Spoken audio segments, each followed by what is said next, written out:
We come this morning. We want to thank you for a brand new day, and we thank you for the week that was. As we commit this morning before you, we pray that you may guide us, that you may give us wisdom, and that you might show us the path to take. We commit the leadership of the Law Society of Kenya before your hands. We commit the leadership of the country before your able hands. And dear Father, as we commence the first ever LSK conference on the 2/3 gender rule, we pray that you may give us insights and you may help the decision makers guide the country into getting a solution into this debacle. Dear Father, even amidst this pandemic, we pray that you may give us a breakthrough so that we are able to praise and thank you at the end of the day. Most Heavenly Father, we pray this short prayer, believing and trusting in your Son, Jesus Christ. Amen.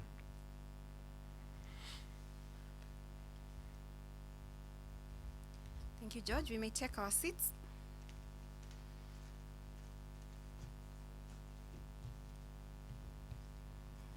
The Law Society of Kenya has specialized committees that guide the council and also implement specific functions of the Law Society of Kenya. The 2/3 gender rule touching on gender matters is a matter that is handled by the Gender Committee that has worked tirelessly to ensure that we have this event today. Allow me to welcome the chairperson of the Gender Committee of the Law Society of Kenya, Madam Beth Michoma, to give us welcoming remarks.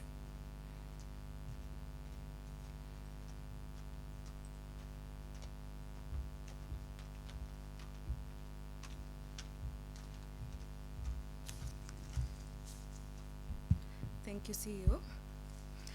The Gender Committee of the Law Society of Kenya has multiple mandates. Key is to partner and collaborate with international, regional, and other organizations to bring to the forefront this very important issue of gender equality. Today is one of those great days. Partners and stakeholders are here to advance the importance of gender equality, and in particular the tenets of Article 81B of the Constitution on the 2/3 gender role. I would like to thank each partner, collaborator, stakeholder, and everyone else for finding time to attend this conference. I thank to the Secretariat, the Gender Committee, the Law Society of Kenya Council, and I would like to urge us to continue being champions of gender equality. In ending, I would like to leave us with a quote by Michoma Dilwayo: "On 1 foot you limp, on 2 feet you sprint. Let's join forces and sprint." It is now my pleasure to welcome the Vice President of the Law Society of Kenya to invite the President for his speech.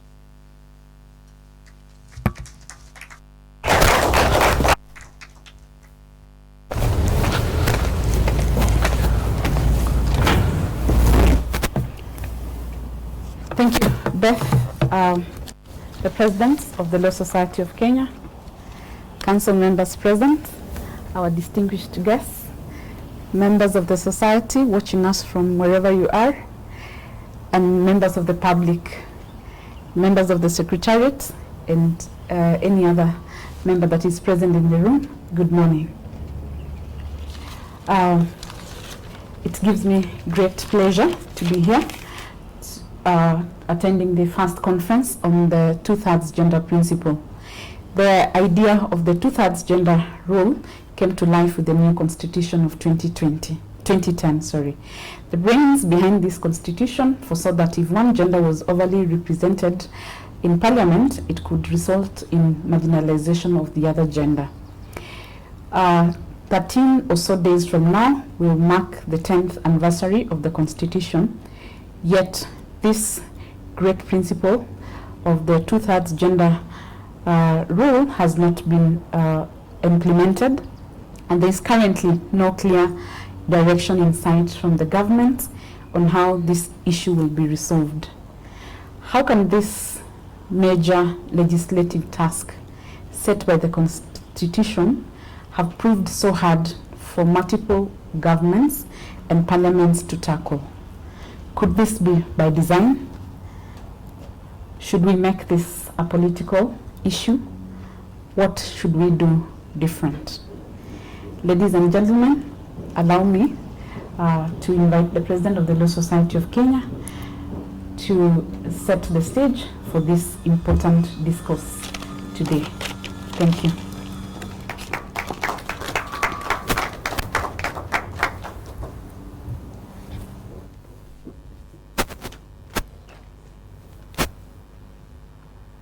Good morning, Kenyans. Good morning, friends. Good morning, learned friends. When we stood outside the lawns of Gitau house here about a month ago and notified Kenyans that we had petitioned the Chief Justice of the Republic of Kenya to advise the President of the Republic of Kenya, as the two are required under Article 261(7) of the Constitution, to dissolve Parliament, I was singled out for criticism. It was said, what is the standing of the Law Society on this matter? Who is the client of Harvey in this issue?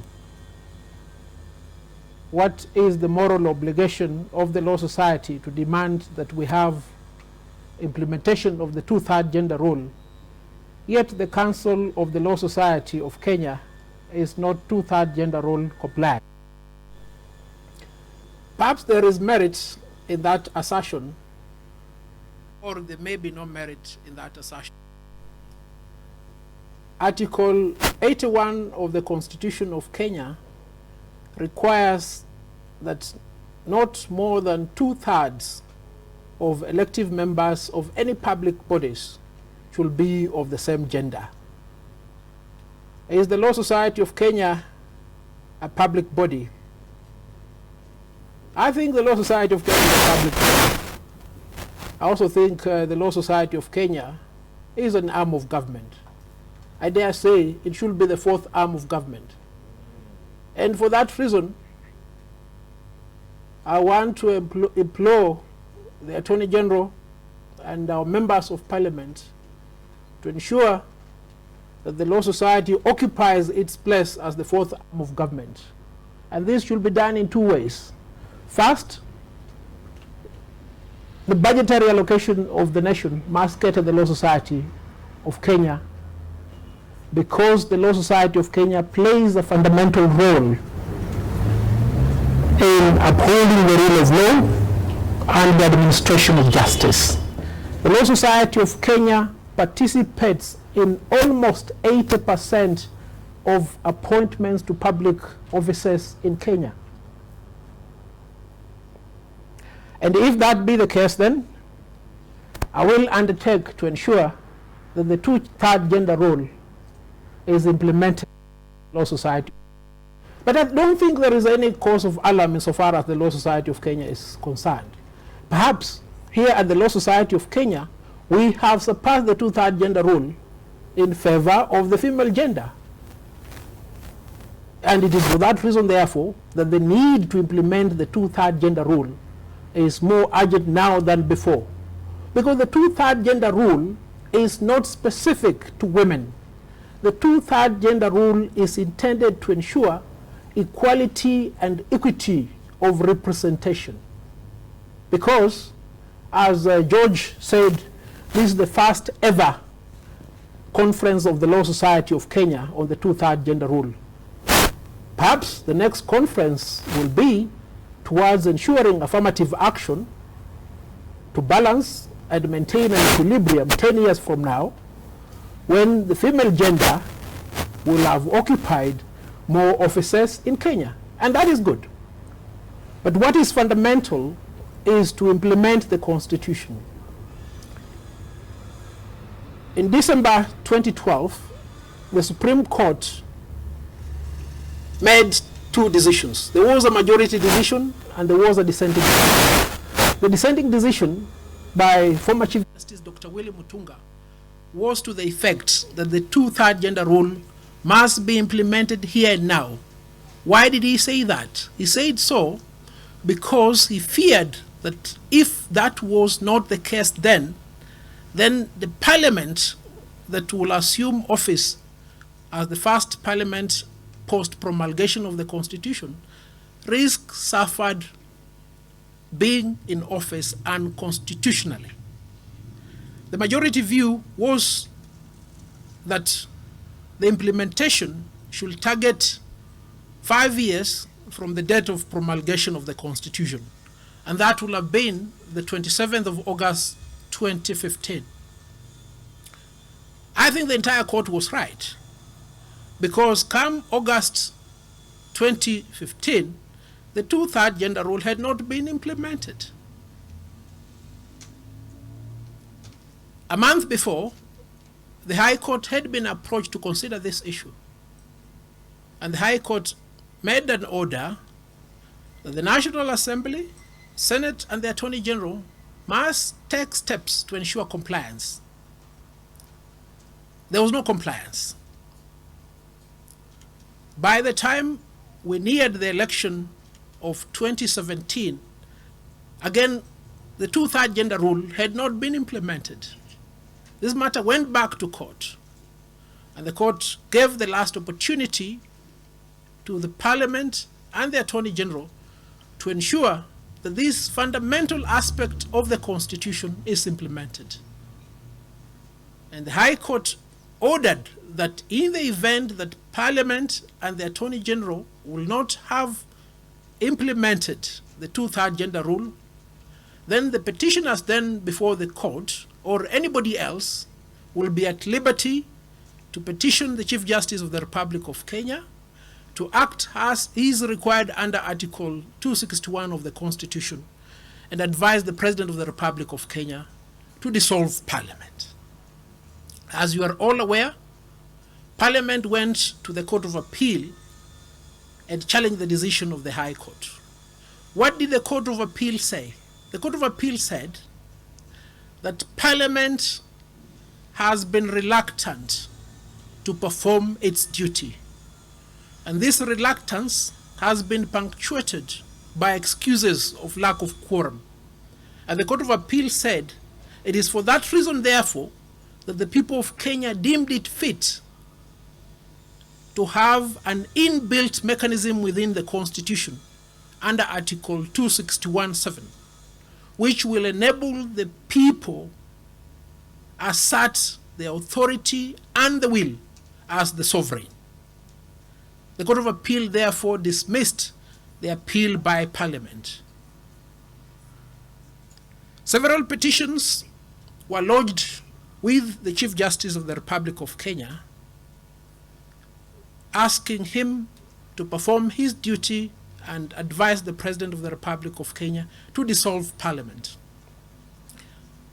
The Chief Justice was of the view that efforts had been undertaken then by the National Assembly and the Senate, and he requested that they be given time to comply. 2 weeks ago, the Chief Justice of the Republic of Kenya summoned a total of 8 petitioners who had petitioned him to advise the President of the Republic of Kenya to dissolve Parliament. And the Chief Justice of the Republic of Kenya confirmed, as a matter of fact, that the time that Parliament and the Attorney General had requested for had lapsed. It was also evident that nothing had been done by Parliament and the Attorney General to ensure that the 2/3 gender rule had been complied with. For that reason, therefore, the Chief Justice of the Republic of Kenya acknowledged the fact that the process towards dissolution of Parliament had to commence. Friends, it is on that backdrop that we have gathered here today to deliberate on this important topic. And this topic is beneficial to all of us because there are those who say there is no need for the 2/3 gender rule. What is their justification? They say that women must battle with men on the ballot and determine whether they are suitable to lead as a result of a popular vote. Why must this statement be entertained? Who are these women you are referring to? Are these not your grandmothers? Are these not your mothers? Are these not your wives? Are these not us? Is that really what you want for them? Remember what Dr. Willy Mutunga said in December 2012. We must protect the position of the women of Kenya here and now. Parliament has been given the responsibility of legislating on our behalf. They derive authority from the people. The executive has been given authority to implement the laws of this country and to implement policy on behalf of the people of Kenya. The people of Kenya are you and I. If these two institutions have failed in their obligation, and that failure has been acknowledged by the judiciary, then we, the people of Kenya, must exercise our authority as given by the Constitution. May I therefore officially declare the Law Society Conference on the 2/3 gender rule open. The question as to whether there was need to have this requirement in the Constitution is no longer before the table. The question is, what will the Chief Justice, what will the President of the Republic of Kenya, what will be the role of the people of Kenya on this issue. Let us discuss, let us make resolutions, let us inform the course the country will take in the next few days, in the next few months, and for a long time to come after now. Thank you. Welcome.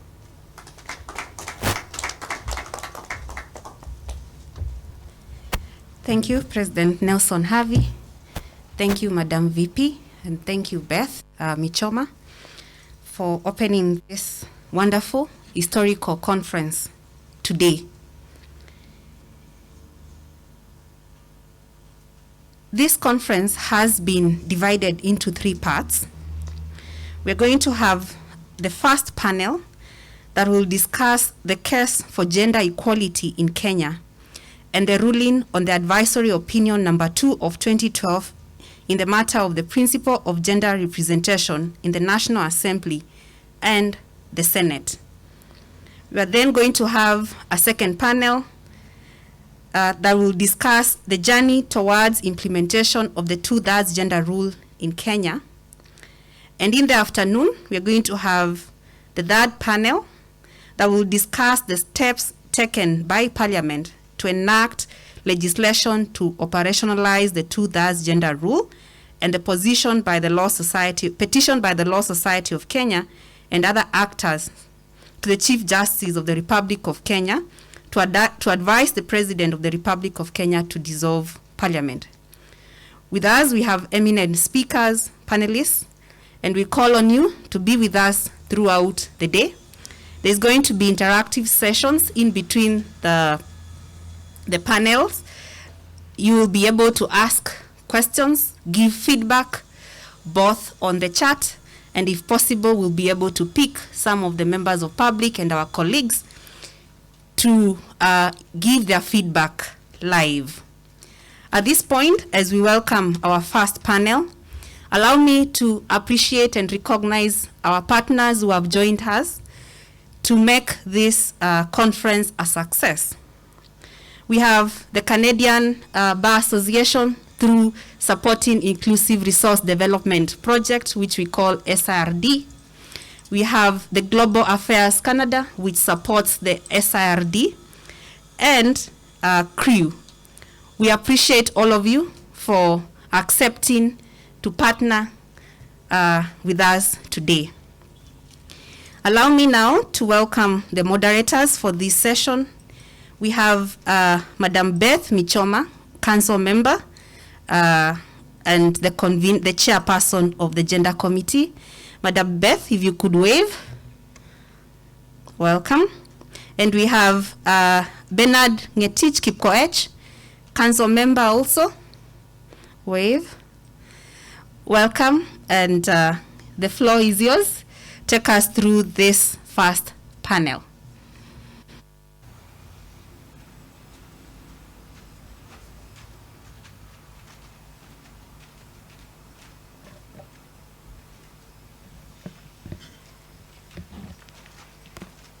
Thank you very much. Thank you very much, Madam CEO, President of the Law Society of Kenya, Kenyans, and all the learned friends in the house. This morning we have 5 speakers or presenters. These are Dr. Willy Mutunga, Chief Justice Emeritus. We have Professor Patricia Kameri Mbote. We have Judy Gitau. We also have the former CEO of the Law Society of Kenya, George Kegoro. And finally, but not least, on my left is Grace Maingi. We are going to give their bios respectively, and I'm going to start with the first one. And my able colleague in council,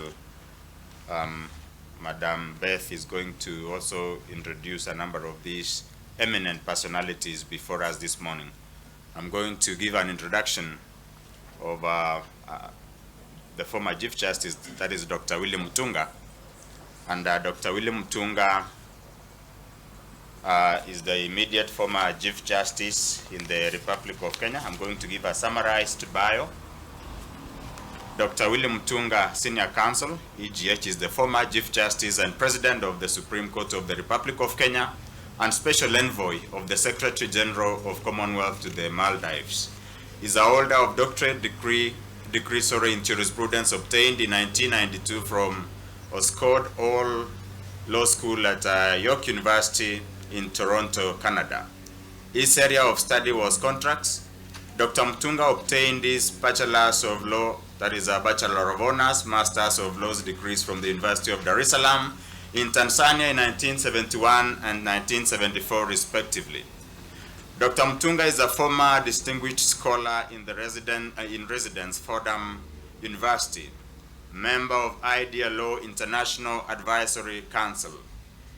He established and served in several civil society organizations, the Legal Advice Center, Kituo cha Sheria, Law Society of Kenya, Council for Legal Education Kenya, Citizens Coalition for Constitutional Change, summarized as the 4 Cs, Kenya Human Rights Commission, East Africa Center for Constitutional Development, that is Kituo cha Katiba in Uganda, and the International Center for Human Rights and Democratic Development, Rights and Democracy in Montreal, Canada. Dr. Mutunga is a published author and recipient of national and international honors and awards for contributions to the development of law, human rights, good governance, and social justice. Dr. Willy Mutunga is a member of various national and international boards, consultant in constitutional and political matters, and political mediator. The summarized bio does not mention that Dr. Willy Mutunga, as a person, is also an institution. I will stop at that because I would go on and on and on and on. I will invite my sister to introduce the next speaker. Thank you very much, Kipkoech. The next speaker is Professor Patricia Kameri Mbote, SC. Professor Patricia Kameri Mbote is a professor of law and former dean at the School of Law, University of Nairobi. She earned her doctorate from Stanford University in 1999 and had earlier studied law in Nairobi, Warwick, and Zimbabwe. She is a senior counsel and has published widely in her area of research interest. I will introduce the next panelist, Mr. George Kegoro. George Kegoro currently serves as the Executive Director of the Kenya Human Rights Commission. Previously, George served as the Executive Director of the Kenyan section of the International Commission of Jurists. Kegoro is an advocate of the High Court of Kenya and served as the Chief Executive Officer of the Law Society of Kenya between 1998 and 2006.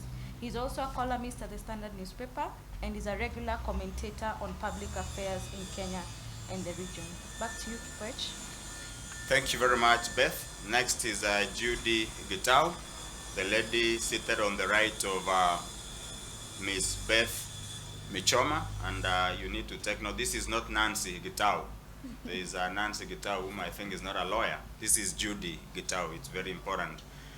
Judy Gitau is the Regional Coordinator, Africa for Equality Now. She's an advocate of the High Court of Kenya and a member of the Kenya Chartered Institute of Arbitrators, with over 10 years experience in the field of human rights.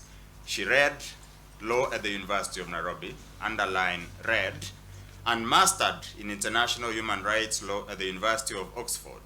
She consulted with Equality Now Africa office, specifically working on the domestication and implementation of African Union instruments in Africa on the rights of women. She has previously worked as a technical advisor on transitional justice for justice sector development project in post-conflict Somaliland, specializing in access to justice for victims of sexual and gender-based violence.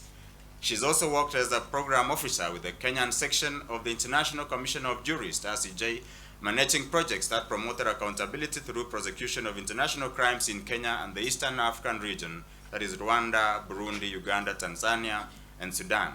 Some of our key achievements include being part of Equality Now core team in filing a suit against the Sierra Leonean government at the ECOWAS Court of Justice for denying pregnant schoolgirls the right to education. Judy is also a published author in the field of transitional justice and international criminal law. She's going to give us a preview from of what we are discussing today from an international perspective. Thank you. Thank you very much, Kipkoech. Our last panelist is Ms. Grace Maingi. Grace Maingi is a thought leader and strategist in the governance and democracy space. Her heart beats for social justice, to see a world where everyone, regardless of where they are from, has the same opportunities for success. Her major expression in reducing the brokenness in the world is through her work as a human rights lawyer.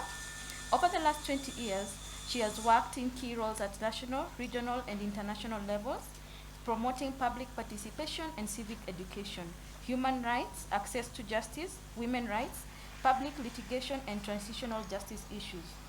Currently, Grace Maingi is the Executive Director of Uraia Trust, steering work around constitutional implementation and civil society strengthening. We have a very well-read and knowledgeable panel today, and I think we can start. Kipkoech?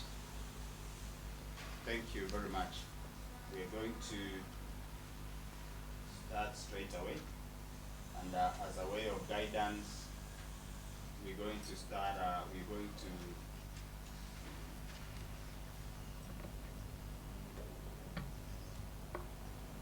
As a way of guidance, we are going to start with Professor Kameri Mbote, whom I think is online. She's going to address us online. Professor Kameri Mbote, for all of us, is an eminent scholar in this country, a very distinguished lady. And our first question comes to you, Professor. Kindly explain to Kenyans what is the meaning of gender, and while at that, what is the difference between gender equity, gender equality, and women's empowerment. Kindly, Professor, elucidate this for Kenyans and all of us. What is gender? What is the distinction between gender equality, gender equity, and women's empowerment? Welcome, Professor. Thank you very much, distinguished audience, all protocol observed. I think when people talk about gender, many times it just veers on gender is women. But gender is means two things. One, it is the biological status of being either male or female. That is possessing biological organs that are either male or female. And of course, now in Kenya, we have also recognized that there are people who are born with both genitalia who are intersex. So that is not what concerns us when we are studying gender, because there is nothing you can do about having been born biologically male or female. What we are concerned with is what society constructs as being male or being female. If I tell a man, wewe uko na umama, basically I've insulted them. Not because I am saying they have genitalia that is female, but because I am saying that they are exhibiting traits that are not masculine. So our concern with gender within law and in intellectual discourses is a lot about what society construes being man or being woman to be, how that then goes down to what men and women do. So for instance, when you see a man doing a particular kind of role or a woman doing a particular kind of role, you associate that with being male. And I'd like to point out that in politics, because of the divide between the public and the private realms, women's realms are actually seen as being in the private, and men's realms are seen to be in the public. And there are authors who have called politics the citadel of male political privilege.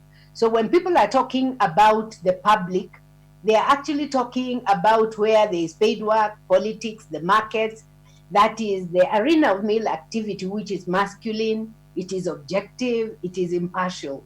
When you talk about the private, you're talking about the home family, the woman's domain, which is feminine, expressive, emotional, nurturing. And I think that is the context within which people have then decided whether women can actually participate in politics or not. And this is because of that social construction and the division of labor for men and women, and how we translate maleness and femaleness to be, and how the one has power and the other one has no power. So in terms of equality and equity, you know, when people talk about equality, you're talking about having sameness or same rights. Formal equality is something that as lawyers, we all really push for, whether you're talking about international or local realms. Justice actually demands formal equality. But as soon as you have said equality, you notice that it is elusive, both at the international and at the individual levels. We can say that all states are equal. Are they really? Is Kenya equal to the US or equal to Russia? And because of the fact that it is elusive, even for men and women, once you say men and women are equal, immediately you have to begin to lace that equality with those realms we've talked about, the public and private, the social construction of maleness and femaleness. And whilst law talks about equality, if you look at our Article 27, it talks about equality. But it is clear that equality is really an ideal that is difficult to come by. And it is for that reason that people then begin to look at how can you bridge the historical differences that make states different, that make individuals different. And this is what brings in what is called substantive equality. And substantive equality comes in to correct the problems of formal equality that I have said is elusive, because if you put people who are not equal, you give them the same things, they are going to be unequal. But in the same vein, if you give people who are equal different things, they are going to be unequal as well. And in essence, I'm very happy that this country now has come head to head with the issue of equality with revenue sharing. You see, when you talk about it on gender, we get emotive and we are thinking women are being favored. But because as a country, we have not really taken in equality, we have a very faulty foundation. Even we as lawyers, as we sit here, I don't think many of us understand what substantive equality would demand. And substantive equality would call us to look at what are the things that prevent people, even when given equal rights, being equal. And I think it is Aristotle who says the beginning of quarrels is when you give unequals equal shares and equals unequal shares. So equity is relates to fairness in treatment of states, of men and women. It recognizes the possibility of inequality, and it necessitates differential treatment or temporary measures, temporary special measures that accentuate equality. Yeah, there is a lot of noise in the background, so you need to mute that. So if you look at Article 4 of the Convention of tunafanyanga so sio ati ilikuwa tunakujanga tu tunaingia. It talks about the need for temporary measures to accelerate. So when we talk about empowerment of women, we are talking, and actually I heard the president say that inequality will affect everybody. And I have told my students over the years, men will fight for affirmative action in my lifetime.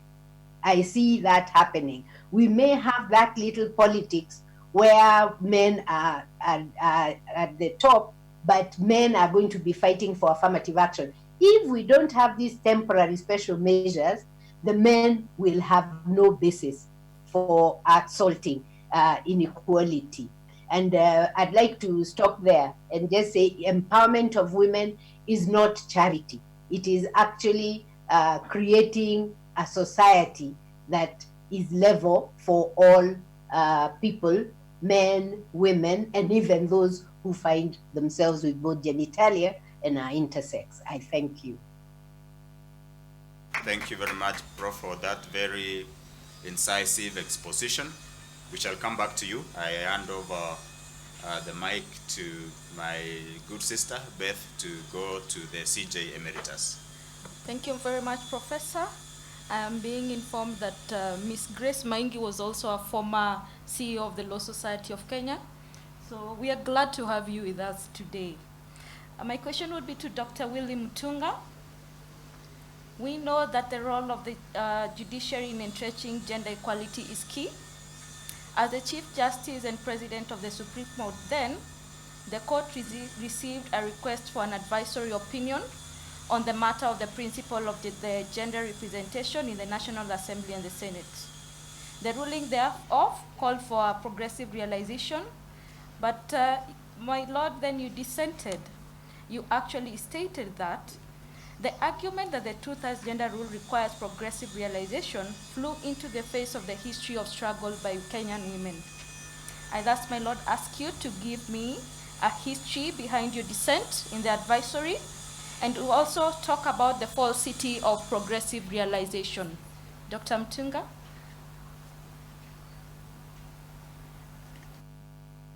Thank you very much. There were two things that I thought of when I wrote my dissent. And this is what we call the theory of interpreting the Constitution, which I've written about and which was mainstreamed in the digital migration case. And that is, when you read the various articles, whether it's 10, 20, 159, 259, and others, and also Section 3 of the Supreme Court Act, which is also important in discussing this theory of interpreting the Constitution. It's that we all know as lawyers that the Constitution has to be interpreted holistically, but when it comes to the Constitution, 259 is very, very clear, principles, purposes, and the Section 3 of the Supreme Court Act tells us to invoke the non-legal phenomena, history, theology, philosophy, in terms of understanding why particular provisions are in the Constitution. And I think this is something that in the judiciary hasn't taken root, because once you deal with the common law principles, the foreign cases and so forth, you've got to fall back on the Constitution and find out what the Constitution said, because that Constitution is supposed to decolonize those common law principles, etc. So I looked at that, and the first thing I saw was that the women in the counties didn't have that problem. That had been sorted out. And so my question was, why would one article in the Constitution subvert other articles in the Constitution? Because you've got to look at those articles. You can't read the Constitution the way we read the Bible. You take one section and one verse in the Bible, and then you decide that's what Jesus wanted to say. So I was saying, let's look at the history of this particular Article 81. And my view was that we had to take into account struggles by women for equality and substantive equality that Patricia was talking about. And that history basically showed that 1/3 gender rule was the minimum. And that's why it had to be implemented there and then. And that the question of progressive realization, in my own view, it's very retrogressive, because what it does is, particularly in the issue of economic and social and social rights, it's basically to take us back to the old debate of whether those rights are aspirational or justiciable. And the whole thing about progressive that my colleagues dealt with, had a problem, in the sense that historically it was very, very clear those struggles wanted that 1/3 to be in the minimum. And then as we went on, that's when we could talk about how to increase it to 50-50 or beyond. So that was the basis of it. And if you look at my dissent, I based it on the theory of interpreting the Constitution, which I thought was very, very, very important. And then, because I didn't see how one article, could subvert others, we had to look at all those articles. And when you look at them collectively, you realize that it was a gross injustice to argue that the county women could enjoy those powers while the women in the National Assembly, could not. And in that dissent, I also relied on an Egyptian decision to basically state that if Parliament didn't do it, then it was unconstitutional to continue operating.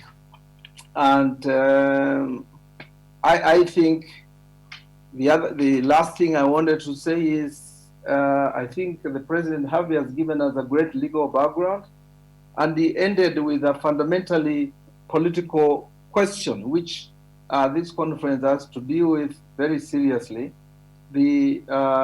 how the people's sovereignty, which in the Constitution is all over. When you look at the provisions, not just the initial one, there are many in the Constitution that show that supremacy and centrality, and how the role of Kenyans in making sure that this struggle for women, succeeds. And again, the last thing I also wanted to say, very last, this issue of this article shows very, very, very clearly that the struggle for the implementation of the Constitution is what the role of the Kenyan people is going to be, because we promulgated the Constitution. But that is just a stage. The struggle to implement it, has been going on. Whether you look at the public interest litigation cases, when you look at the clawbacks from Parliament, from the executive, that is part of that struggle. And in my view, a progressive constitution also requires progressive leadership, which we don't have. So when we talk about the role of people and how women's rights are going to be prioritized, let's look at the fundamental issue of politics, and whether you think that the Tangatangas and Mangamangas and Tingatingas and Kiweleweke and whoever else can actually breathe life to this particular provision. It's going to be a struggle, and it's going to be a struggle around an alternative political leadership that can actually implement a progressive constitution. And it shows exactly what the leadership thinks of women, which is very, very, very clear to us.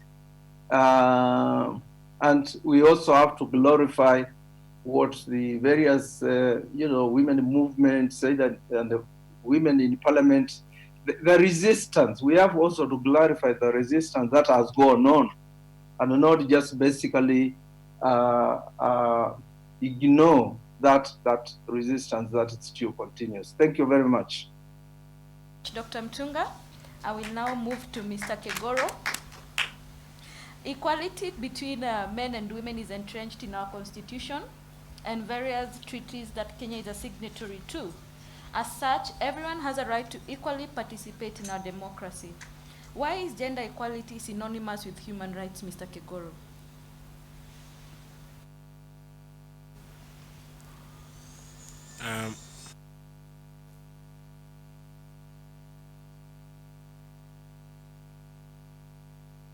Am I being heard? Okay, great. Thank you very much. First, I would like to really thank the Law Society for doing this conference, and to say that the struggle for gender equality and the implementation of the 2/3 gender rule isn't what you ordinarily associate the leadership of the Law Society with. The Law Society has been in its extremely glamorous history, it has been associated with, for example, a different, more political issues to do with, for example, the return of the country to multi-party politics and so on and so forth. So the Law Society getting into this space is extremely helpful, and we can already see the difference that it has made. You have animated this space, you've brought back an energy that was missing from the debate, and you've brought back to very significant public focus a debate about which I think the public was getting disinterested, and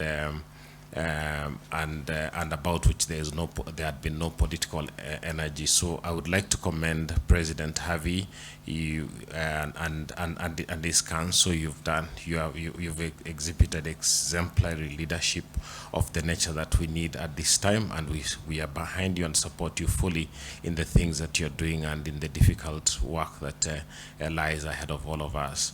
So now, turning to the issues at hand, and the question about the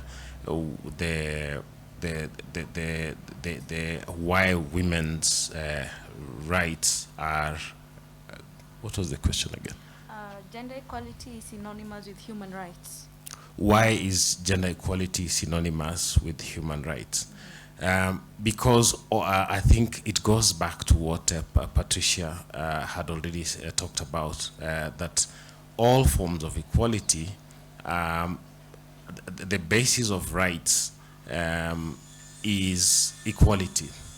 Now, if for you to enjoy a particular set of rights, there's an assumption that of a pre-existing set of being.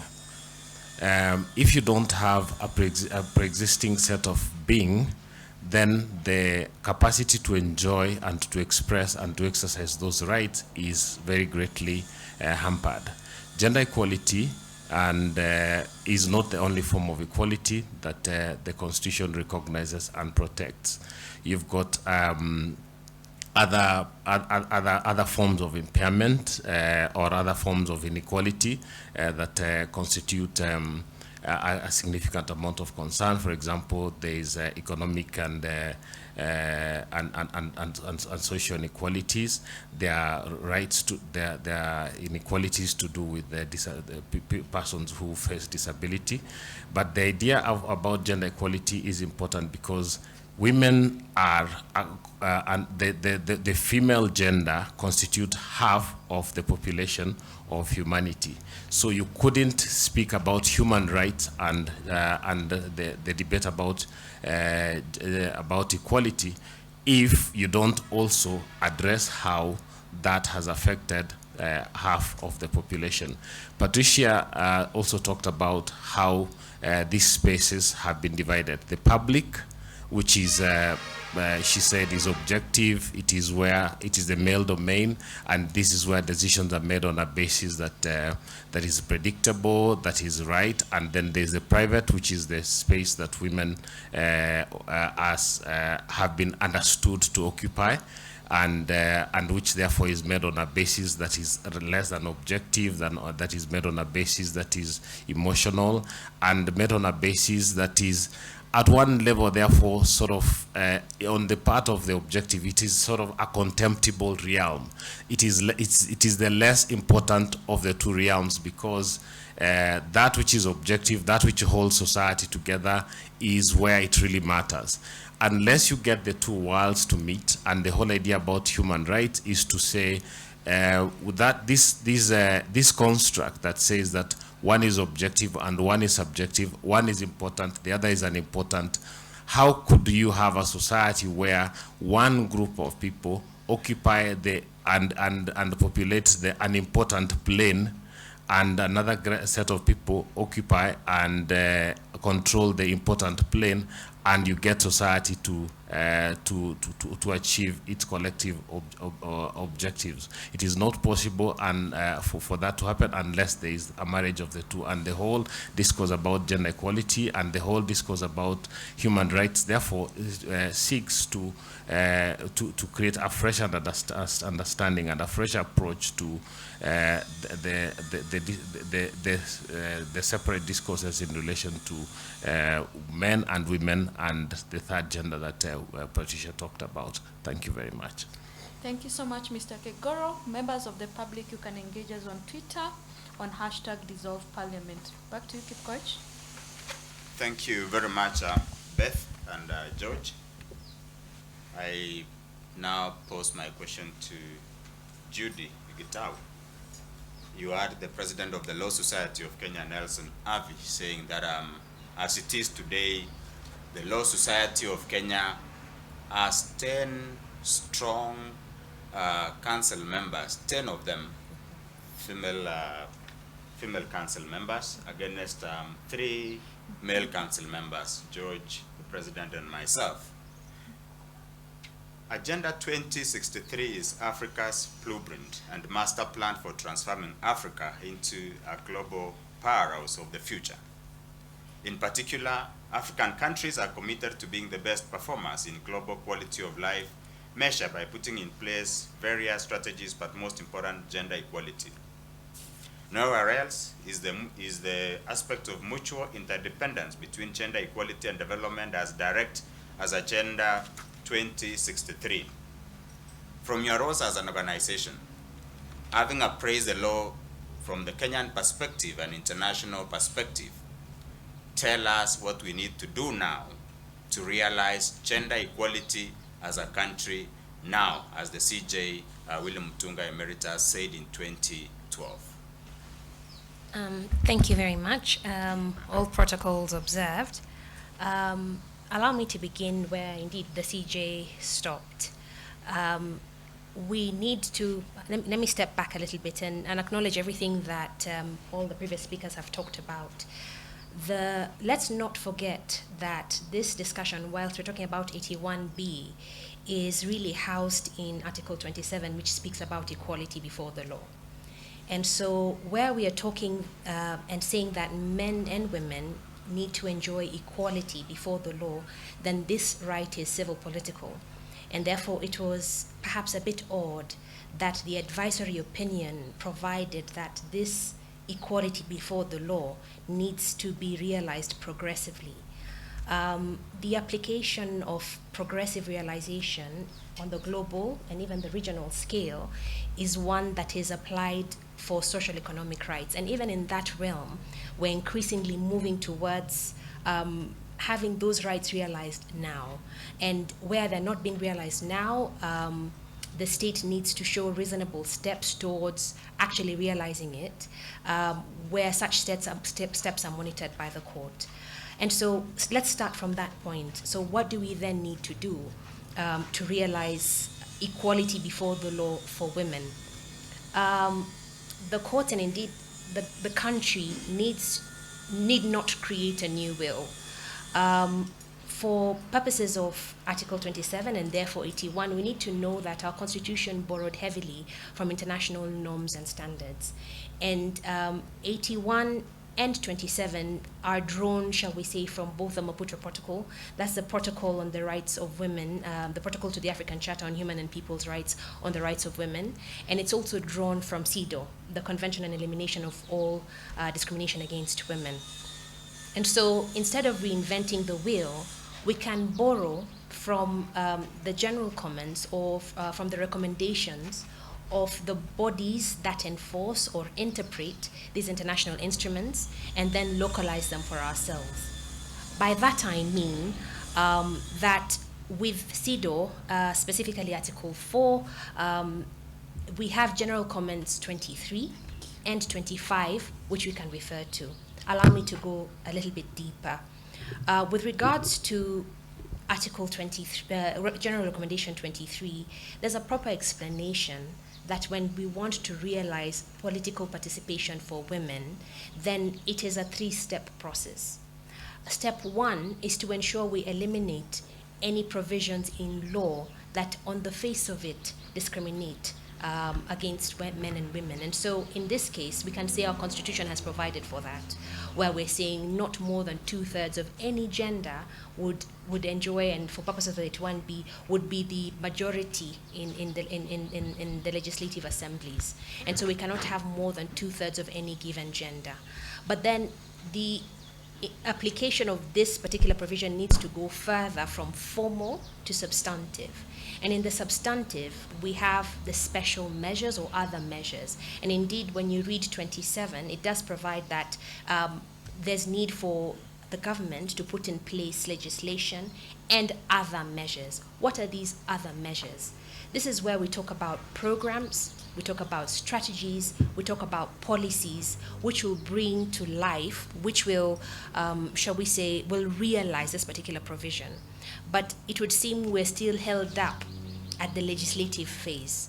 I think the question that was brought before the Supreme Court perhaps needed to have been rephrased. And with tremendous humility, allow me to state that perhaps the question wasn't whether or not the realization of the 2/3 rule should be progressive or not, but whether or not there was conflict within the Constitution, which conflict perhaps needed to be resolved in order to allow the realization of this particular provision. And indeed, I do think or do submit that there was conflict in that, on the one hand, the Constitution did provide for the 2/3 rule, as was written in the dissenting opinion by Dr. Mutunga. The 2/3 rule was a justiciable right, is a right, which needed to be realized now, but at the same time, there were provisions within the Constitution that contradicted that particular provision. And so I need to resolve that in order for women, and subsequently, as Professor Mbote says, men would be able to enjoy equality within the legislature.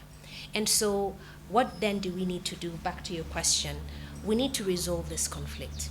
We need to ensure that the Constitution is consistent and doesn't have any inconsistencies, so that this right can be realized as provided for in principle within the Constitution.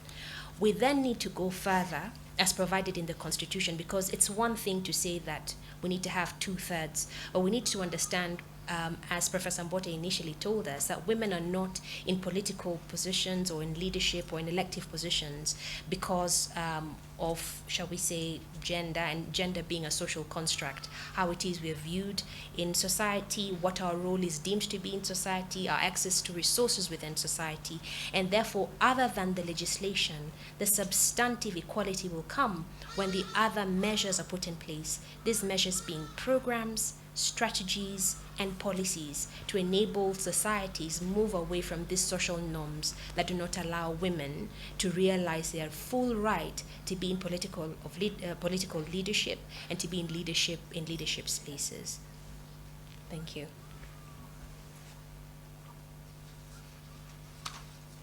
Thank you, Judy. Thank you very much for your insights. We shall now go to Grace. Grace, one of the roles of Uraia Trust is to conduct civic education and civic engagement. What is the role of civic education in realizing gender equality? How much more civic education do we need as Kenyans to realize that this is an important right? Good morning, and thank you very much for inviting me, and thank you to the Law Society.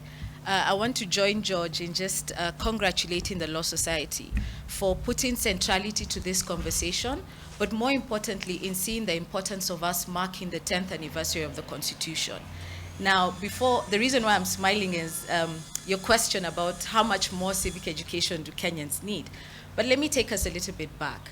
When we discuss issues around the not more than 2/3 gender principle, more often than not, people think it's a conversation for women, and it's a conversation that it's women wanting to be given a favor and to be given elective position. But I think it's important for us to realize that equality, gender equality, the whole discourse around equity is central in the Constitution. From the principles of governance, looking at issues around national values, and even at the preamble, whereby we acknowledge as Kenyans that there has been historical discrimination. So just to centralize that, and to quickly just say that what we need to focus on as a country is implementing this Constitution. So let's tekeleza katiba. Let us focus on implementing the Constitution. And when people have discussions around the not more than 2/3 gender principle and say, let's discuss this at a later stage, I question them and say, look at where Article 81B is centered.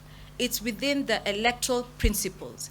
So why are we easy to pick and say, let's look at not more than 2/3 later in the day, but we want to push for free and fair elections, just to put that out there. So now back to your question in terms of civic education. At Uraia, what we focus on through our partners is helping Kenyans understand the Constitution, but fundamentally helping them see how to live out the Constitution. So we want people to disabuse the idea that I don't need to engage in governance processes. I don't need to engage in discussions around the Constitution because it doesn't put food on my table. Yet we know everything that we are discussing today, discussions around the Constitution, puts food on Kenyans' tables, and so we as Kenyans to understand the Constitution from that point of view. For them to not see discussions like we're having today being discussions that need to be held only by women rights organizations or by lawyers or by people who are in civil society. So our civic education model is how do we be able to demonstrate the inequalities that we have had in this country? And we put it simply like this, and explaining to people that imagine you're playing a game of football and the football field is not level.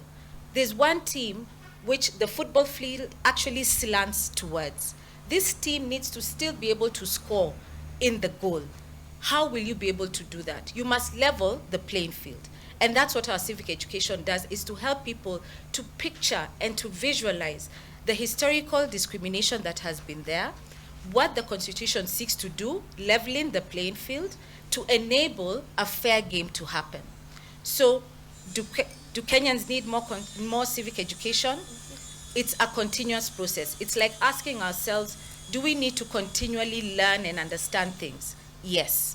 And so we focus on helping people who would not necessarily on a daily basis have a constitution in their hand to have them, and to be able to understand what does this mean and how can I be able to apply this in my everyday life without having a law degree, without having worked in civil society, without having to work within government, and bringing the Constitution to life. Thank you.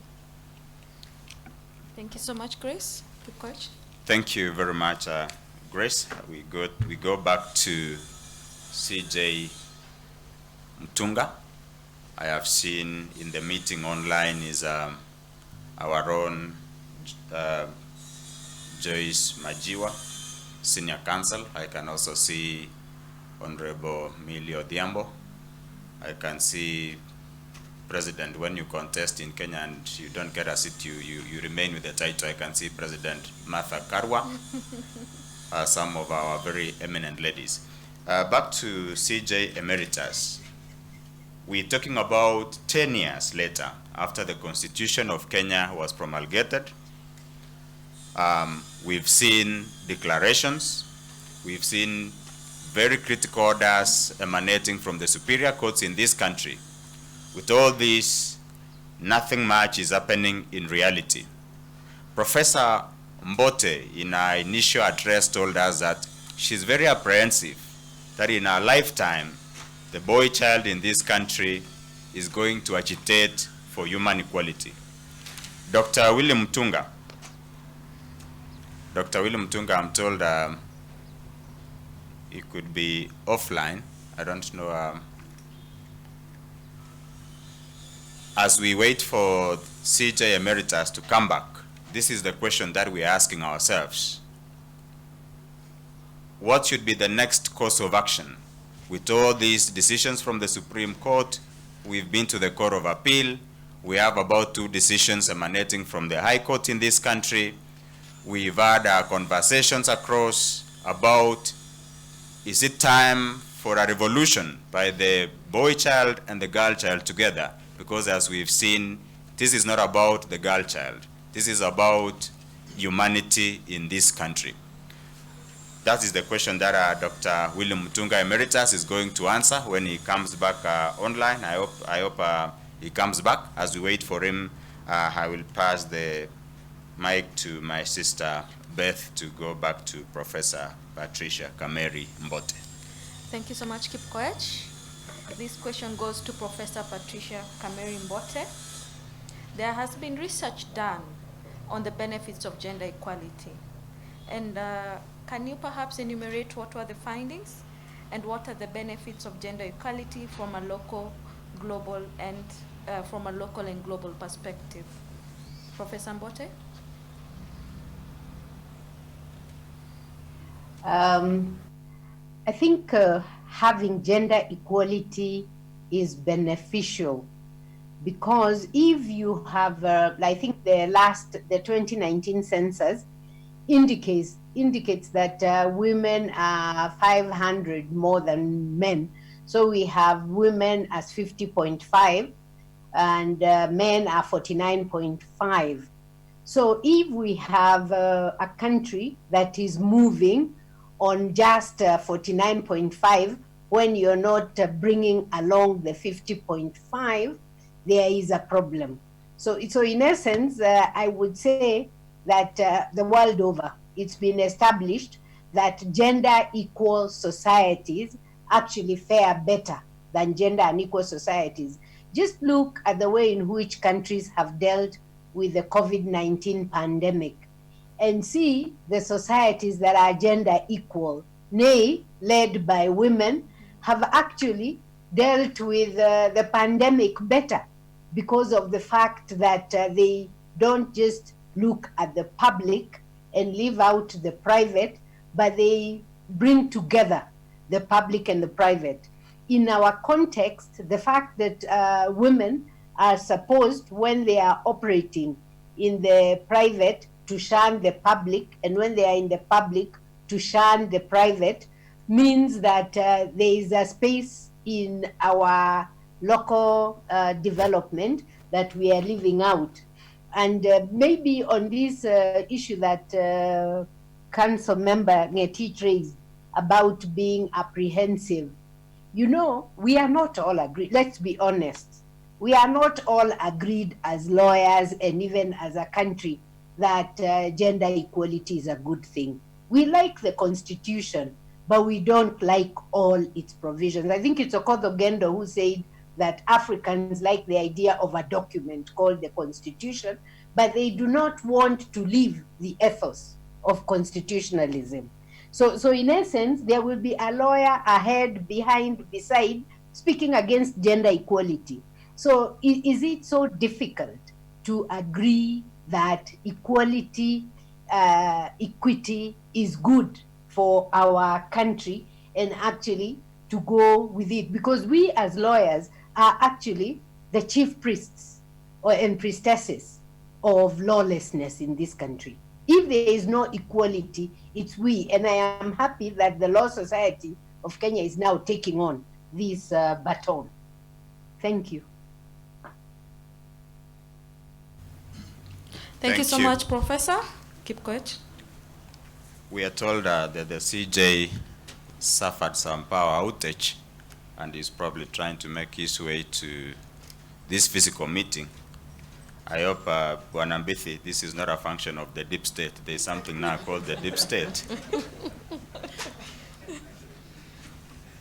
George,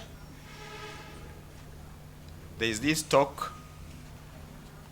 We've had decisions, very clear decisions, though Judy says we need to be very clear in the text of the Constitution. I think where we probably are not very clear on the issue of gender equality in terms of elective positions. George, you've been in the Law Society, you are now with the Kenya Human Rights Commission.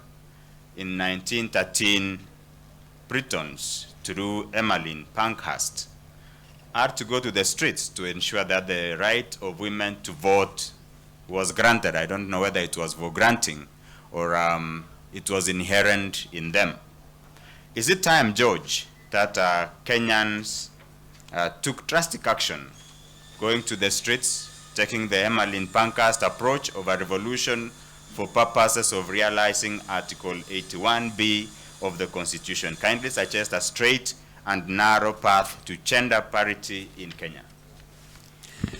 I think a mistake was made in 2012, and we allowed that mistake to be made, and it has been perpetuated through all the court action that has taken place.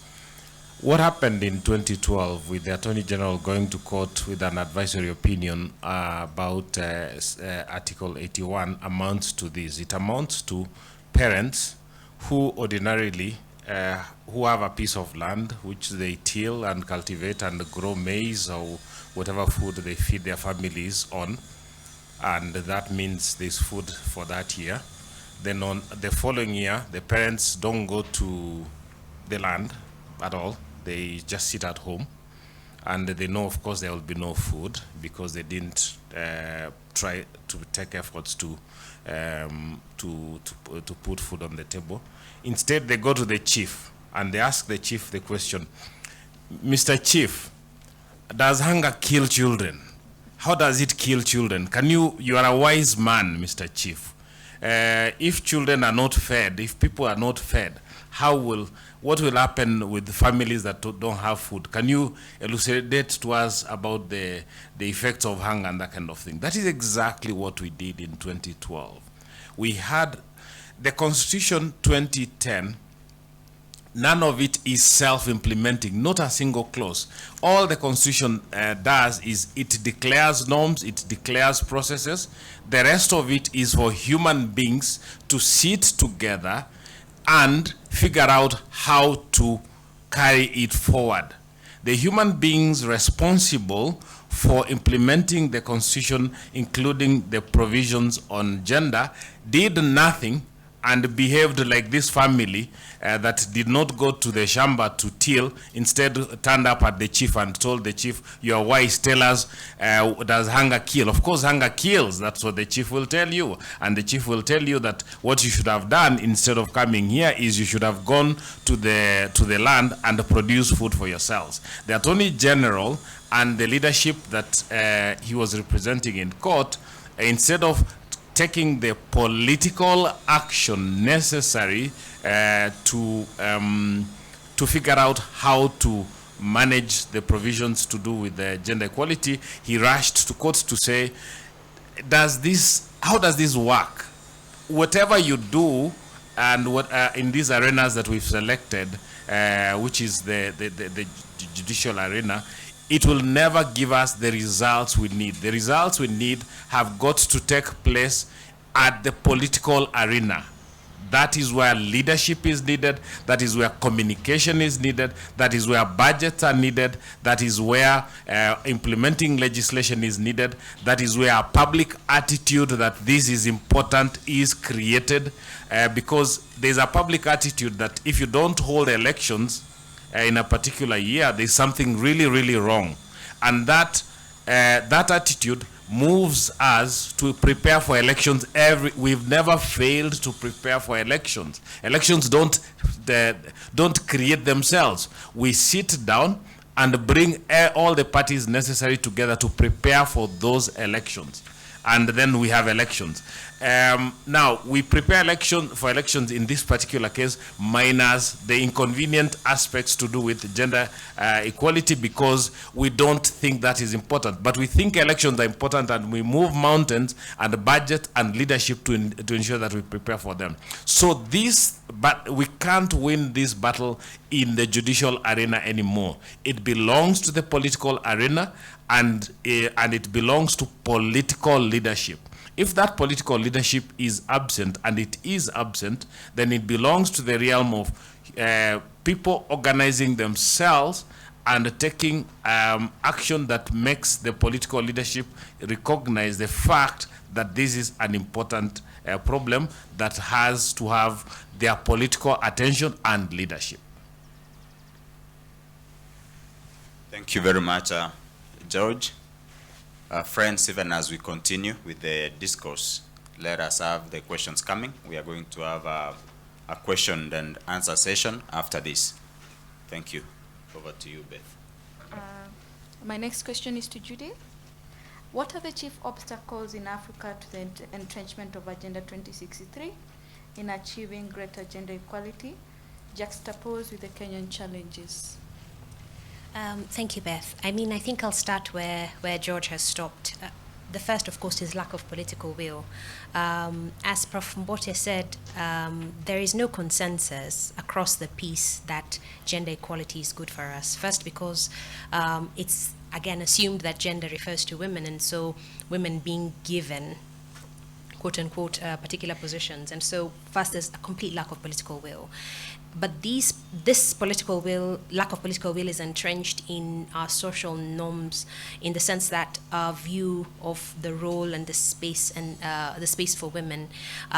So what has happened is that people have espoused their private thought about women into the legal, into the political, into the practice. And so people do not, shall we say, think women need to be in these particular positions. What this has translated to is, for example, the fact that there is a lot of, for example, violence in the primaries that we have. The primaries that we have in the run-up to our elections, for instance, that isn't addressed. And it's clear that such violence women cannot contend with, or cannot, it will be more egregious to women than to men. There's lack of, shall we say, resources.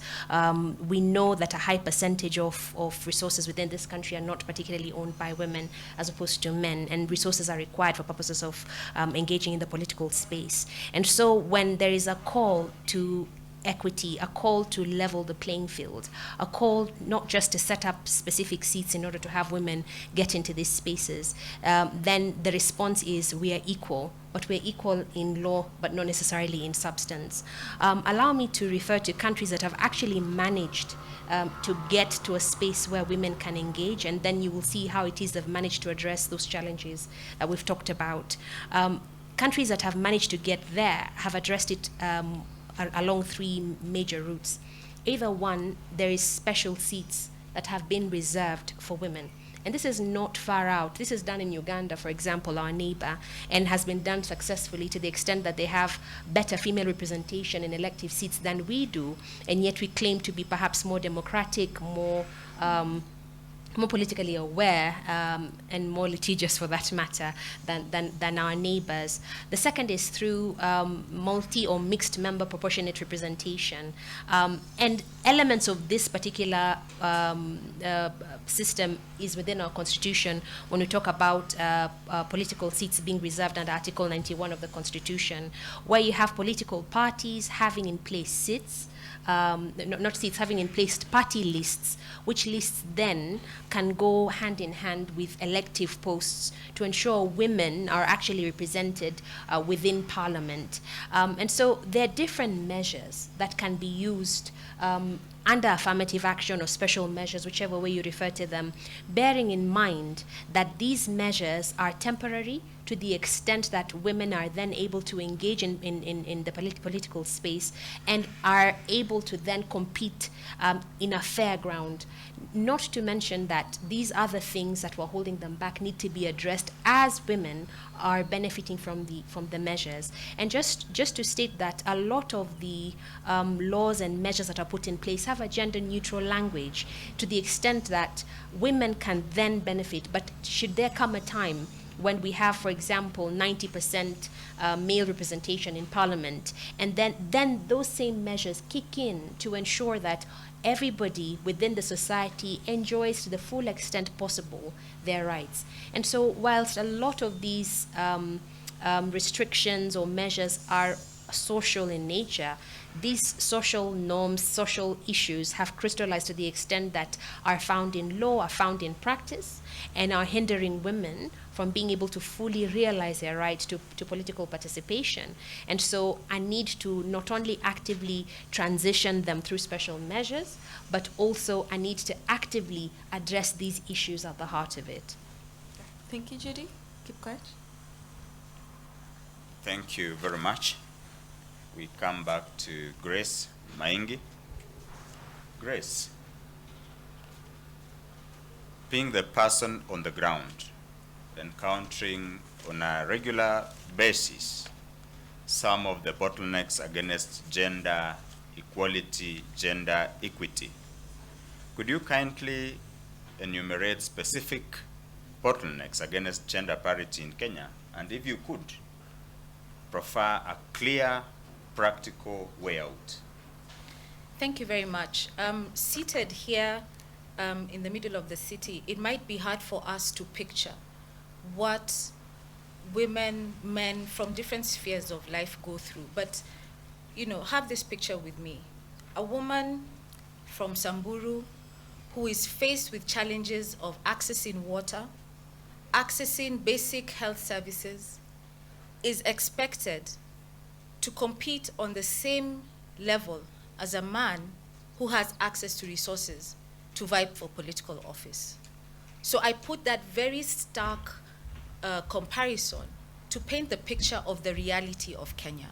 We may look at the issues that are faced, but we need to look at it from the perspective of the inequalities we have that are raised not only by the geographical inequalities and challenges we have on that, the historical discrimination, the challenges that we have had in women being able to access credit, for instance. There was a time when women would not be able to access a loan without it being also co-signed, either by the husband or by a man who could be able to give her access to that, to assets that she could be able to give. And a lot has changed, agreed. But there's still very fundamental bottlenecks that women face. And when we look at the whole issue of gender inequality, if you look at incidences of even cultural practices that still permeate our society today, for instance, look at female genital mutilation and what that portends for women and girls being able to continue with their full life, being able to continue with education, being able to progress to the next stage of life. If we look at incidences of early child marriage, challenges that come around that, whereby girls are pulled out of school so that they can be able to be married off because the family requires resources that would come by the payment of dowry. If we look at incidences whereby a family would be, because of limited resources, decide, let us educate the boy child as opposed to the girl child because the boy will stay with us, the girl will go, and she will not be able to assist the family. Those are still very real realities that we have in Kenya today, and in Africa, and in the globe. And that's why even when you look at international principles, when you look at international modalities put in place, they still look at issues of violence against women, they look at issues of harmful cultural practices, and those are still some of the bottlenecks that are stark and real that hamper gender equality. So what can we do about that? I think very simply put, the benefit that we have in Kenya is that the Constitution already provides us a very good framework of how to address this. Look at Article 27, whereby, as Judy has mentioned, the Constitution gives leeway for programs to be put in place. The Constitution puts leeway for modalities to be put in place to address these inequalities. But as we're addressing inequalities that are faced, like for the woman I mentioned in Samburu who has difficulties accessing water, devolution comes in to access that. But the extra layer of discrimination and marginalization that she faces would not be the same as the Samburu man who also has challenges to access to water. And that is why we need affirmative action programs that recognize the different challenges that men and women face. Now, when we have this discourse, people feel that we want to elevate women, we want only women to be favored. Just to re-emphasize that it's about addressing the unequalness that has been there historically. Women in certain positions now do have access, but it is on the backs of work that has happened over years. And let us not look at the most privileged woman, but let us look at the most disadvantaged woman. And let us look at how we can address that. So the Constitution provides us with modalities to be able to do that.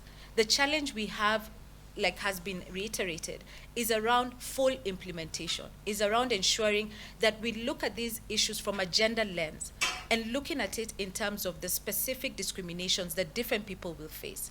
That doesn't mean that you don't look at the discrimination, for instance, that persons with disability will face, that youth face, that people from marginalized and minority communities also face. We need to look at that, and the Constitution calls us to do that.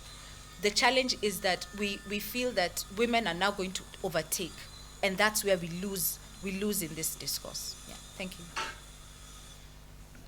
Thank you, Grace. I think the next session now we're going to pick questions, even as we try to see if CJ Emeritus Dr. Mutunga would be able to join us.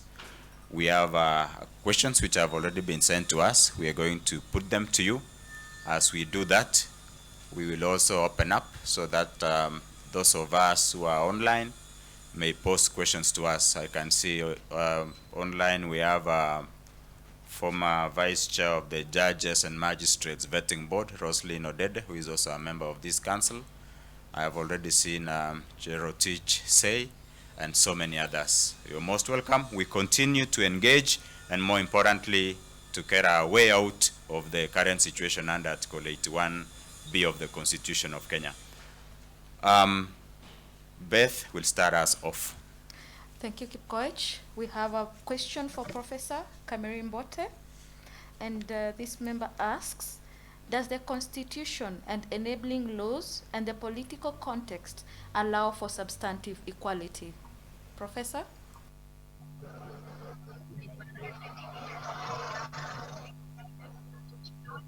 I think the place to look at is Article 27. Article 27 of the Constitution on Equality actually has a provision on taking measures to enable us to meet the provisions. So it may be that because Article 81B is in a particular part of the Constitution, which introduces certain rigidities, that has prevented us from being able to have those measures.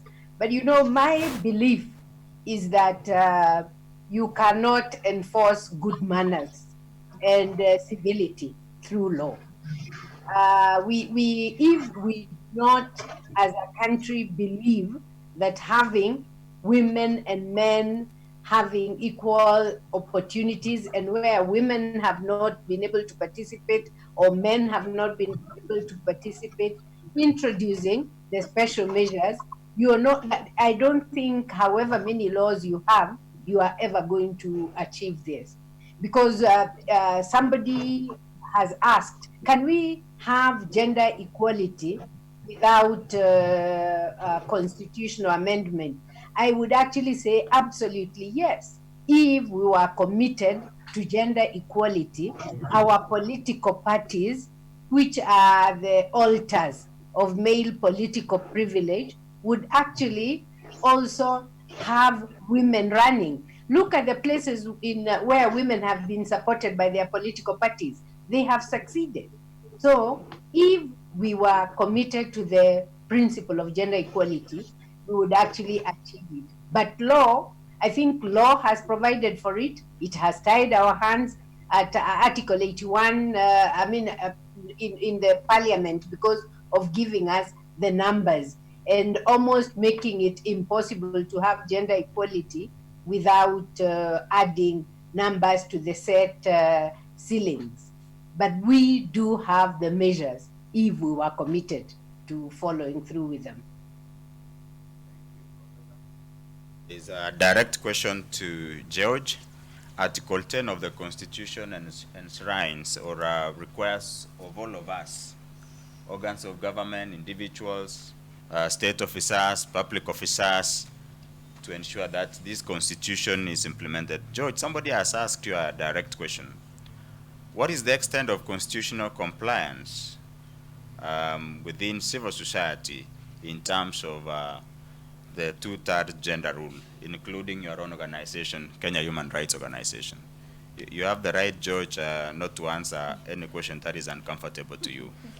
No, it's actually quite a comfortable question. You'll be surprised because I think largely speaking within the sector, the representation, the gender representation is significantly equal and tends to favor women in most organizations. In my own organization, the Kenya Human Rights Commission, I would say the majority of staff, there's a slight edge in favor of women. There are more women staff members than there are male staff members. What we've also had, and this is a significant question for civil society organizations, there are issues to do with gender representation at board levels, which is the governance organs, and that is usually also an important question.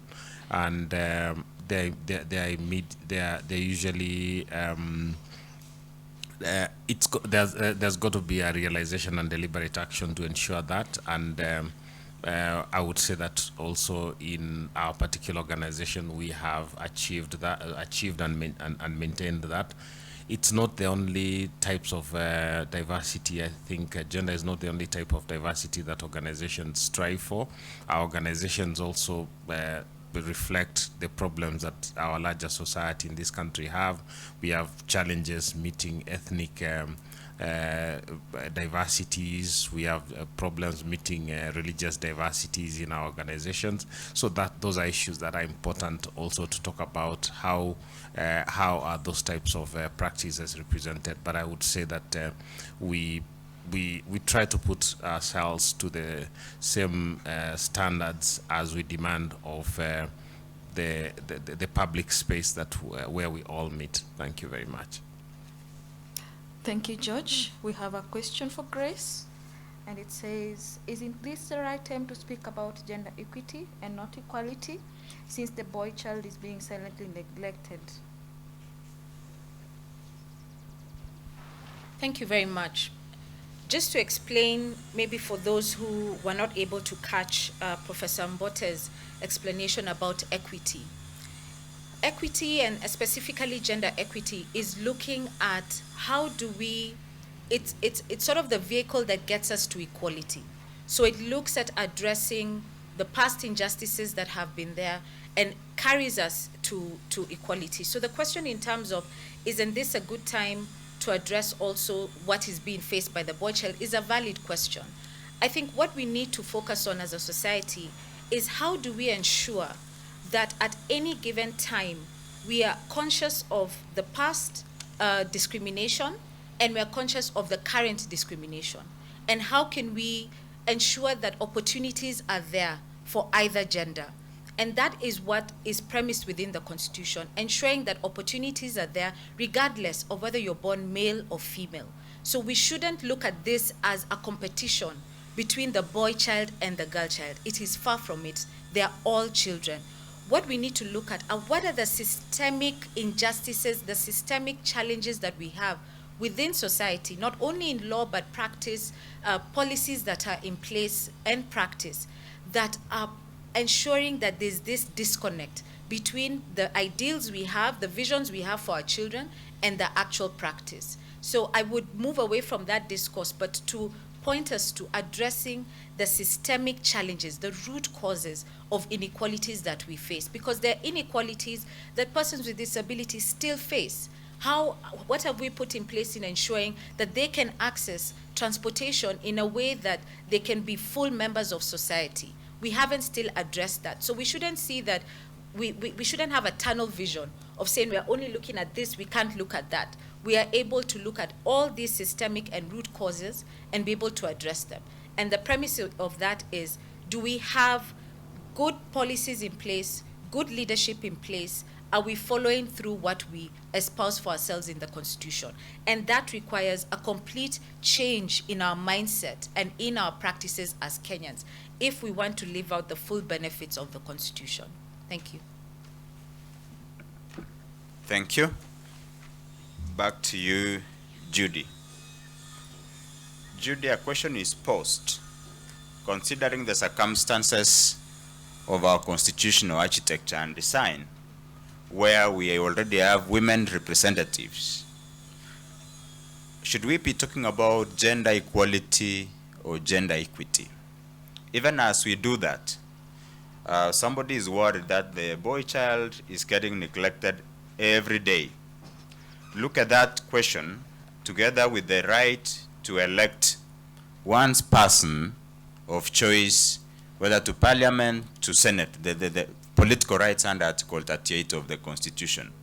What do you have in mind as a way out where you ensure that there is gender equity, there is gender equality, and one's freedom of political choice is respected? We are talking about a gender conscious election. That is the question, Judy. You have inadvertently asked me 3 questions in one, so let me answer each of them systematically. So let's start with the first one, where you say we already have, for example, in the National Assembly, 47 seats for women reps. Should we then be talking about equality at this point? There's a distinction between affirmative action and how shall I phrase this? Where someone has, everybody has a right to political participation, whether you're male and female. That's one issue. The next issue is there are those who have been denied that right for a long time, and so affirmative action is trying to level the ground for them. That's another distinct issue. And so the 47 seats, very much like, shall we say, I like that we made the comparison with the current discussion going on nationally on resources. I'm sure all of us who are familiar with the Constitution know that the counties that have been marginalized since independence for 20 years after the 2010 Constitution, for 20 years, at least for 4 terms, will get extra allocation to address the marginalization. So we're talking about the counties, for example, in the northern areas of this country, which for the longest time, for example, didn't have roads, didn't have water in comparison to Nairobi. So you'll find Nairobi will not be complaining when this extra resourcing is going to those counties. This is different from the fact that both Nairobi and those counties, for example, Wajir or Garissa, reserve allocation as of right.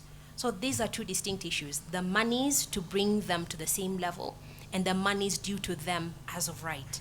So the 47 seats are a manner or a bridge to allow the women to get to a level where they can compete with men. We have a country where the population is 50% of this country. And the percentage of women represented, and there are, let me even take this further, 49% of the people who've been registered to vote are also women. And yet look at the numbers. Look at the numbers of women who are governors. Look at the number of women, as of the 290 seats, who are women. And so it is critical, therefore, to bridge that gap. And so the 47 seats allow for the bridging of the gap. The 2/3 gender principle, therefore, requires us to bridge that gap holistically. Equity is a vehicle that allows us to get to equality. Equity is a vehicle that lets us reach to a space where both men and women can fully enjoy their right to political participation. And so it is necessary then for us to put measures in place to allow all of us, both men and women, to be able to fully enjoy that space. And to add that then to the question that Grace had answered to a great extent with regards to then what happens to the boy child. And I think she nailed it when she stated that it is not a competition. I like giving this illustration. People make the assumption that rights are 10 bowls in a bucket, and that if women get 6, then there are only 4 to go around. And so men, are thinking that the bowls are running out, but they're not. We're not in competition. Everybody has a right. Everybody has a ball in the bucket, so pick yours. And equity or affirmative action is not giving women the 10 balls in the bucket, but allowing her to actually reach to hers. And so it's critical for that to be understood. And so if the boy child is not able to reach his ball, red ball in the bucket, then allow him then to get to that ball as well. And so it is not a competition. It's removing barriers and restrictions that are in the way of women to get them into that political space. And whilst we're on the topic, I was very excited when, again, Grace began speaking about some of the barriers that are in place. For example, child marriage. We hardly, and I'm not saying there aren't any, but we hardly hear boys who are married off at 10. We hardly hear of that. Think about our neighbor, and I know we're talking about Kenya and the 2/3 rule in Kenya, but think about our neighbor Tanzania, which in their laws until this year provided that girls, with the permission of the court, could be married at the age of 14.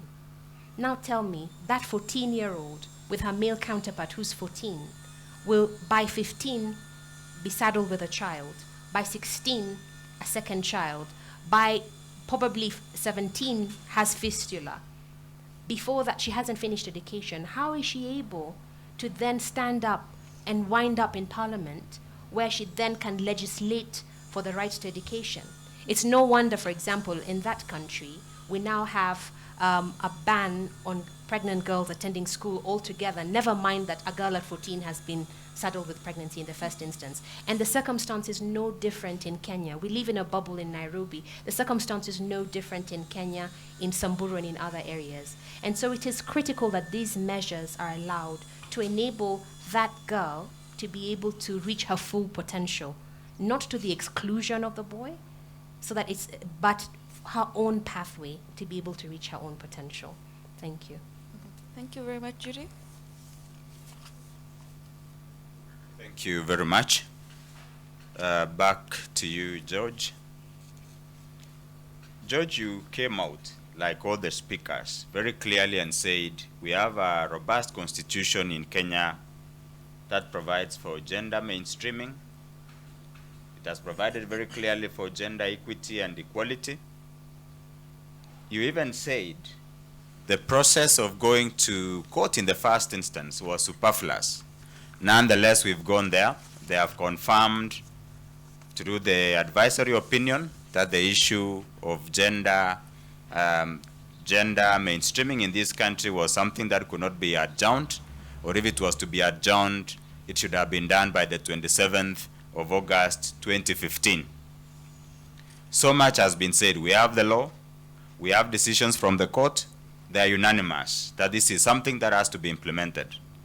10 years later on, Parliament has not implemented this legislation, reducing the constitution, reducing court's decisions to be a pile of platitudes. George, should Parliament be dissolved?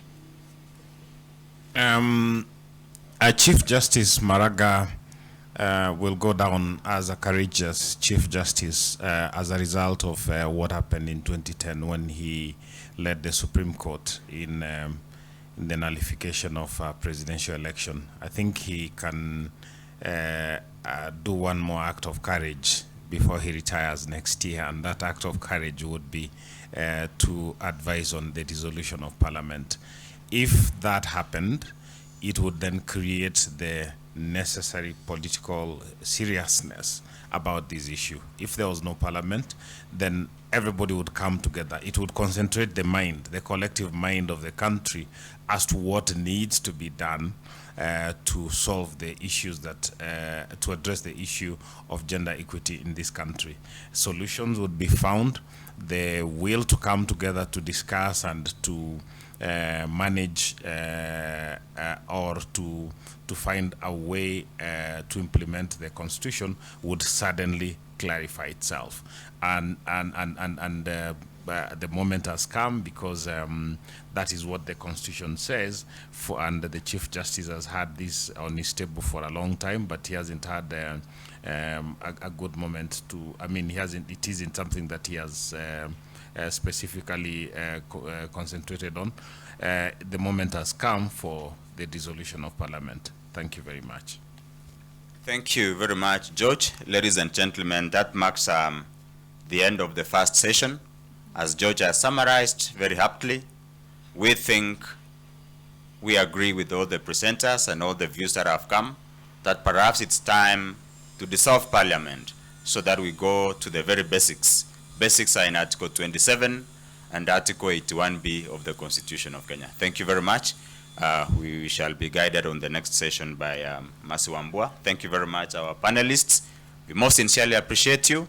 You've done us proud. Thank you very much. God bless.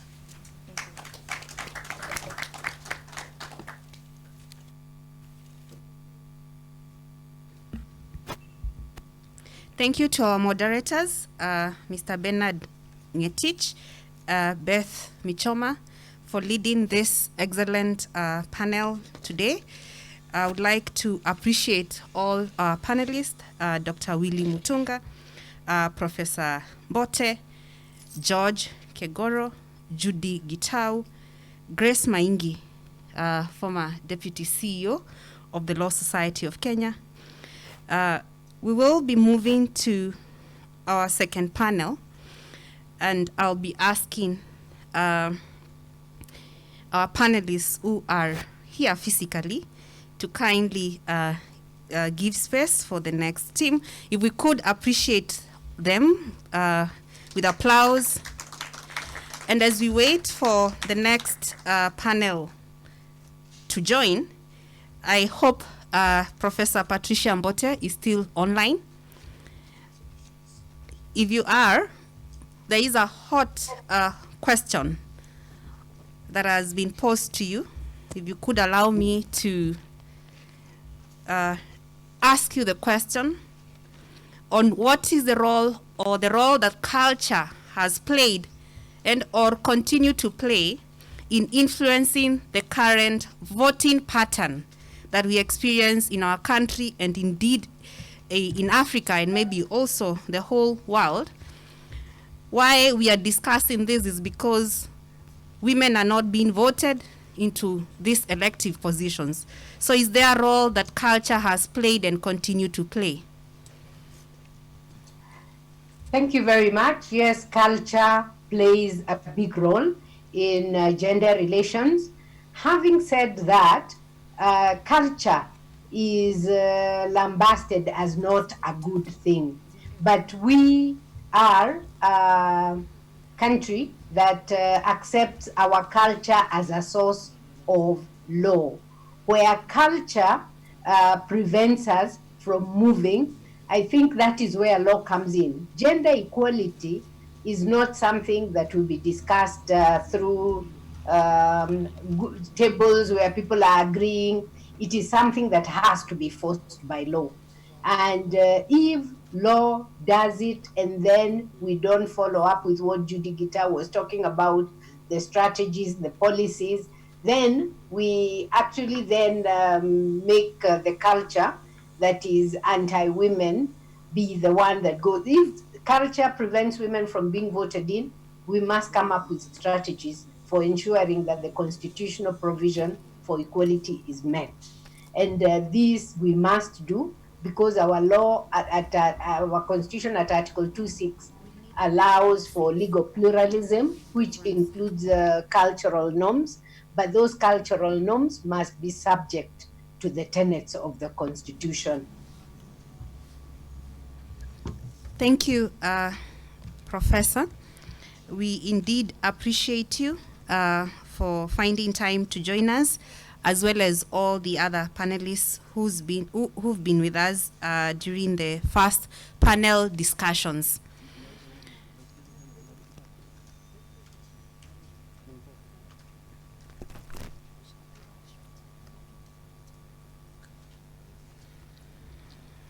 As we move on to the next, the second panel, we request to have a short break of